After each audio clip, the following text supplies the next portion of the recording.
رکھنا چاہتا ہے، مومنین کو بھی راضی رکھنا چاہتا ہے۔ وجہ کیا ہے اس کی؟ یہ منافقت آتی کیسے ہے اس کے اندر؟ صرف اور صرف دنیاوی ہوس اور لالچ انسان کو منافق بناتی ہے۔ منافق کیوں بنتا ہے آدمی؟ اس میں فائدہ کیا ہے اس کا فائدہ صرف دنیاوی ہوس ہے، ہرس ہے اور لالچ ہے کہ مسلمانوں کے ساتھ رہے گا تو یہاں کا جو مال غنیمت ہے یہ بھی ملے گا، کفار و مشرکین کے ساتھ رہوں گا وہاں بھی کبھی مال آئے گا تو وہ بھی ملے گا۔ دونوں جگہ اپنے جھنڈے لہرانا اس کو اچھا لگتا ہے۔ ظاہر سی بات ہے اس زمانے میں یہ دیکھنے کو بھی ملتا ہے، بی جے پی میں بھی جھنڈا لے کر کے جا رہے ہیں، کانگریس میں بھی جھنڈا لے کے جا رہے ہیں، نہ وہ بی جے پی کے ہیں نہ کانگریس کے ہیں۔ کیوں میاں کیوں جا رہے ہیں؟ دنیاوی ہوس ہے ان کو، ہرس ہے، ادھر سے 500 ملیں گے ادھر سے 500 ملیں گے، ہیں کسی کے نہیں۔ منافق اسی طرح سے دونوں جماعتوں کے درمیان گردش کرتا ہے اور اس کے لیے سخت ترین وعید ہے۔ میں پچھلی تفسیر سے آپ کو جوڑ رہا ہوں، اللہ نے فرمایا بشر المنافقین بان لهم عذابا الیما، اے رسول بشارت دے دو منافقین کو، اللہ نے ان کے لیے درد والا عذاب رکھا ہے۔ عذاب ہی ڈینجر ہے اور پھر اس میں درد والا کیسا ہوگا یہ اللہ بہتر جانتا ہے۔ مطلق اگر اللہ نے عذاب قرار دے دیا تو اس کا تو سب سے ہلکا عذاب دوزخ کا یہ ہے۔ حضور اکرم صلی اللہ علیہ وسلم نے فرمایا سب سے ہلکا عذاب اگر کسی کو دیا جائے گا جہنم میں تو وہ یہ ہے کہ آگ کی جوتیاں پہنائی جائیں گی جس کی گرمی سے اس کا بھیجا کانوں سے باہر آ رہا ہوگا۔ یہ ہلکا عذاب ہے، منیمم اگر کسی کو دیا جانا ہے تو اتنا دیا جائے گا۔ اور جہاں اللہ نے عذاب علیم کہا، درد والا عذاب، عذاب عظیم کہا، بہت بڑا عذاب، عذاب مہین کہا، ذلت والا عذاب، وہ اللہ ہی بہتر جانے کہ وہ کیسے عذابات ہوں گے، وہ کس قدر سخت ترین ہوں گے۔ تو منافقین کے لیے اللہ نے فرمایا درد والا عذاب ہوگا، ان کو دردناک عذاب ہوگا۔ کیوں؟ یہ کھل کر کے کبھی انہوں نے اقرار کسی چیز کا نہیں کیا، یہ ایک طرف نہیں ہو سکے۔ منافقت ایک بہت بری خصلت ہے، اللہ ان تمام چیزوں سے ہماری حفاظت فرمائے۔ ہمیشہ دعا یہ کرو کہ اللہ منافقت سے مجھے بچائے۔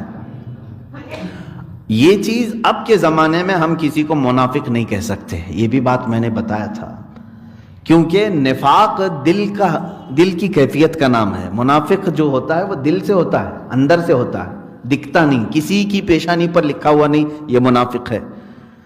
اگر یہ اختیار دے دیا جائے تو پتہ نہیں جس سے جس کو دشمنی ہے وہ بول دے گا یہ منافق ہے، اس کو خارج کر دے گا، وہ منافق ہے، اس کو خارج کر دے گا۔ اس لیے اسلام نے، حضرت عمر فاروق رضی اللہ تعالیٰ عنہ نے اپنے زمانے میں اعلان فرمایا تھا کہ دو ہی کیٹیگری ہوں گی ابھی آج سے، یا تو مومن ہوگا یا تو کافر ہوگا۔ کلمہ طیبہ پڑھ رہا ہے تو اس کو مومن کہو، اندر سے کچھ بھی ہو، ہمارے لیے حکم یہی ہے، ظاہر دیکھا جائے گا۔ اور اگر کلمہ کفر کہہ رہا ہے تو اس کو کافر کہو، اس لیے کہ وہ ظاہر ہی دیکھا جائے گا۔ تو آج کے زمانے میں ہم منافق کسی کو ٹارگٹ کے ساتھ کہہ نہیں سکتے ہیں، کیونکہ یہ دل کے اندر چھپی ہوئی چیز ہوتی ہے، اور یہ باتیں تو اللہ کے نبی ہی بتا سکتے ہیں، یا ان کی عطا سے، اللہ کی عطا سے کوئی اور محبوب بندہ جان لے تو الگ بات ہے، لیکن دلوں کے اندر چھپی ہوئی چیز کو ہم نہیں بتا سکتے۔ اب یہاں پر ہم کسی کو ٹارگٹ کے ساتھ منافق تو نہیں کہہ سکتے، لیکن علامات منافقت جو نفاق کی علامتیں ہیں وہ تو ہمیں حدیث نے بھی بتائی ہے اور قرآن نے بھی بتائی ہے۔ یہ چیزیں دیکھو، اگر یہ منافقت کی علامتیں پائی جا رہی ہیں تو ایسوں سے دور ہو جاؤ، اپنے آپ کو دور کر لو۔ وجہ کیا ہے؟ اے مومنو، تم پاک جماعت ہو، شیشے کی طرح اللہ تعالیٰ نے تمہیں سنبھال کر رکھا ہے، بہت پاک بنایا ہے، اور ان کی مجلسوں میں جاؤ گے تو ان کی گندھ تمہارے شیشے پر پڑے گی، جس سے تمہارے اندر بھی غلاظتیں آ جائیں گی۔ ہم نے دیکھا ہے اچھے اچھے لوگوں کو جب ایسے لوگوں کی محفلوں میں بیٹھ کر کے آتے ہیں تو پھر نیوٹرل باتیں کرنے لگتے ہیں، ارے نہیں وہ بھی چلنا چاہیے، یہ بھی چلنا چاہیے۔ ہم نے محسوس کیا یہ گند اس کے اندر آئی کہاں سے؟ یہ مجلسوں کی صحبت ہے، ان صحبتوں کا اثر ہے۔ لوگ یہ کہتے ہیں ہم کو کہ یہ تفرقہ والی باتیں نہ کریں، سب کو ملا کر کے لے جانے والی باتیں کریں۔ میرے عزیز، اگر ایسا ہی تھا تو اللہ ہی کیوں نہیں سارے لوگوں کو ایک بنا دیا؟ قرآن میں اللہ فرماتا ہے وَلَوْ شَاءَ رَبُّكَ لَجَعَلَ النَّاسَ أُمَّةً وَاحِدَةً، اگر تمہارا رب چاہتا تو پورے انسانوں کو ایک ہی امت میں بنا دیتا. اللہ چاہتا تو سارے لوگوں کی زبان ایک ہوتی, سارے لوگوں کا دین ایک ہوتا. نہیں, یہ تو دارالعمل ہے, اللہ نے تمہیں اختیار دے کر کے بھیجا ہے, جاؤ. اور اللہ تبارک و تعالیٰ نے مختلف رکھا ہے ہر ایک کی طبیعت کو, ہر ایک کے مزاج کو. تو یہاں ہمیں پہچاننے کے لیے ہی تو بھیجا گیا ہے.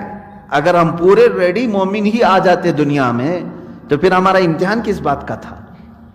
یہ دارالعمل ہے, دارالامتحان ہے, امتحان کا گھر ہے, یہاں پر پہچانا جائے گا.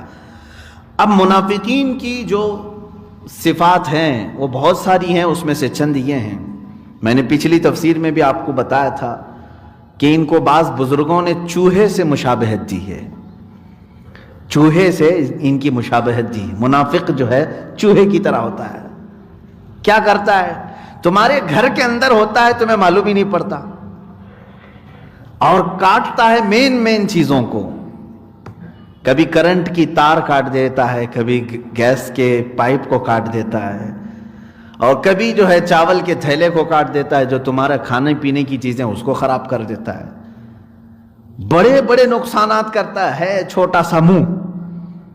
اور اکثر لوگوں کو معلوم بھی نہیں ہوتا ہمارے گھر میں چوہا ہے. ہوتا یہی ہے, منافقین جس جماعت میں ہوتے ہیں وہ اپنا ظاہر نہیں کرتے اور مین وائرنگ کو کاٹنے پہ لگے رہتے ہیں. اسی لیے بزرگوں نے فرمایا کہ یہ منافق جب تمہاری جماعتوں میں آ جائے تو سیدھے تمہارے جو مدینے سے کنیکشن ہے اسی تار کو کاٹنے کا کام کرتا ہے, مین وائرنگ پر حملہ کرتا ہے. اولیاء کاملین کے قریب جانے سے تمہیں جو روک رہا ہے یہ کٹنگ ہی تو ہو رہی ہے. ہم تو رزق کے دروازے دیکھ رہے تھے, اللہ والوں کی بارگاہ سے ہمیں رزق کی فراوانی ہوگی, یہ سارے چاول کے تھیلے کاٹ ہی دیا انہوں نے. بہت سارے ایسے ہیں بیچارے جو کٹے ہوئے ہیں. اسی لیے علامہ نظمی میاں رحمۃ اللہ تعالی علیہ نے فرمایا تھا, نجدی تیرا ٹھکانہ کیا, تو کٹی پتنگ ہے. انکار علم مصطفیٰ گتھی میں ہے تیری پڑا, نجدی تیرا ٹھکانہ کیا, تو کٹی پتنگ ہے. کٹی پتنگ کا مطلب کیا ہے؟ جس کی ڈور کٹ گئی, پتہ نہیں وہ کس کھائی میں جا کے گرے. ہاں, یہ کاٹا کس نے ہے؟ عزیزان گرامی وقار, ہماری نسبتیں سب مدینہ رسول سے وابستہ ہیں, اولیاء کاملین سے وابستہ ہیں. ہم آج تک ہاتھ میں ہاتھ دے کر کے اپنے پیر و مرشد سے بیعت کر کے اپنے سلسلے کو, سلسلہ کہتے ہی ہیں چین کو, پھر آگے بڑھانے کی کوشش کرتے ہیں. لیکن اس میں کٹنگ جو لوگ کرتے ہیں وہ منافق ہیں کہ تمہاری تار کٹ جائے. یہ ہوتے کافر ہیں, مشرک ہوتے ہیں, لیکن اسلام کا لباس اوڑھ کر کے آتے ہیں. اب ان کی بہت ساری علامتوں میں سے ایک علامت قرآن میں پہلی آیت میں ہی ہے, ابھی جو میں نے تلاوت کیا اس میں یہ اللہ فرماتا ہے, میں آج وہی ریپیٹ کر رہا ہوں, پچھلی تفسیر سے آپ کو جوڑ رہا ہوں, الذین یتخذون الکافرین اولیاء من دون المؤمنین. منافقین کی ایک بڑی عادت یہ ہے کہ وہ کافروں کو دوست بناتے ہیں مومنین کو چھوڑ کر کے, مسلمانوں کو چھوڑ کر کے کافروں کو دوست بناتے ہیں. یہ رواج بھی آج بہت چلا ہوا ہے. ارے نہیں, ہمارے فرینڈز لسٹ میں یہ سب نہیں آئیں گے. کیوں نہیں آئیں گے؟ مسلمانوں کو فرینڈ بنانے میں, دوست بنانے میں ان کو آر محسوس ہوتی ہے. کفار و مشرکین کے پاس جائیں گے. کیوں جاتے ہیں؟ وہ بھی قرآن کہہ رہا ہے, ایبتغون عندہم العزت, ان کے پاس تم تھوڑی سی عزت لینے کے لیے جاتے ہو. یہی کہتے ہیں نا ہم, آج حکومت بھائی ان کی ہے, ہمیں جانا پڑتا ہے ان کے پاس, تھوڑی سی عزت مل جاتی ہے. کیا عزت ملتی ہے؟ وہ لوگ بھی اس کو خوب نچاتے ہیں, ان کو معلوم ہے یہ ہماری جھولی میں آیا ہے, اب یہ نہ ہمارا ہوگا نہ اپنی قوم کا ہوگا, اس سے وہ لے کے ناچو اس کو. جتنے لوگوں کو ہم نے دیکھا ہے اس طرح سے, ہمارے لیڈر بھی آج بیچارے وہ گیند بنے ہوئے ہیں, ادھر سے ہماری جماعت ٹھوکر مارتی, ادھر سے ان کی جماعت مارتی ہے, بیچ میں ہی رہ جاتے ہیں. اور ہمارے محاورے کے مطابق دھوبی کا گدھا نہ گھر کا نہ گھاٹ کا, وہ منافق کی علامت ہے. اسی لیے قرآن نے کہا تھا ادخلوا فی السلم کافہ, تم اسلام میں پورے کے پورے داخل ہو جاؤ.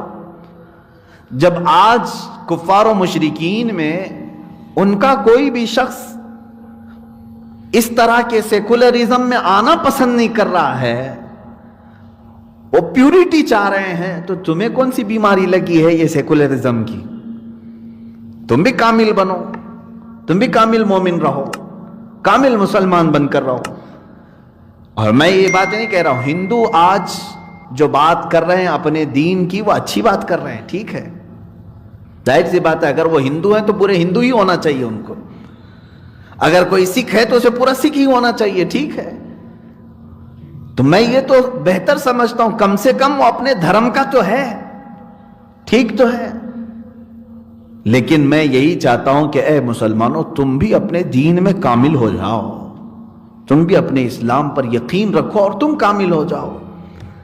اور اللہ رب العزت نے یہاں پر جو علامتیں بیان فرمائی، یہ علامتوں سے تم پہچانو کہ کہیں ایسا تو نہیں کہ یہ چیز میرے ہی اندر آ رہی ہے، میں تھوڑے سے پیسوں کے لیے، تھوڑی سی عزت کے لیے اس کی ہاں میں ملایا، اس کی ہاں ملایا، اس کے پاس گیا۔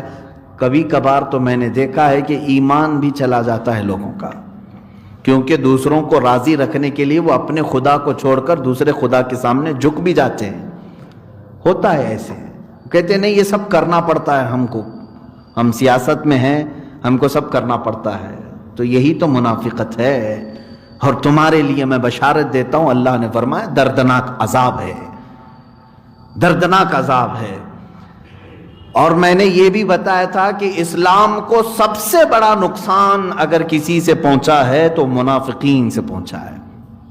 ہر زمانے میں منافقین سے سب سے بڑا نقصان پہنچا ہے۔ وجہ یہ ہے کہ ہم اس کو بہت دیر سے پہچانتے ہیں۔ میں کل ہی کچھ چیزوں کے مطالعے میں تھا، کینسر کی بیماری کے بارے میں کبھی کبھار پڑھنے کو ملتا ہے، میں بھی پڑھتا رہتا ہوں۔ تو ایک ڈاکٹر نے کہا کہ کینسر کی بیماری کا سب سے بڑا جو خاصہ ہے اس کا کیا ہے، کہ کیسے یہ بیماری اتنی ڈینجر ہو گئی، اس کو اتنا ڈینجر کیوں کہا جاتا ہے۔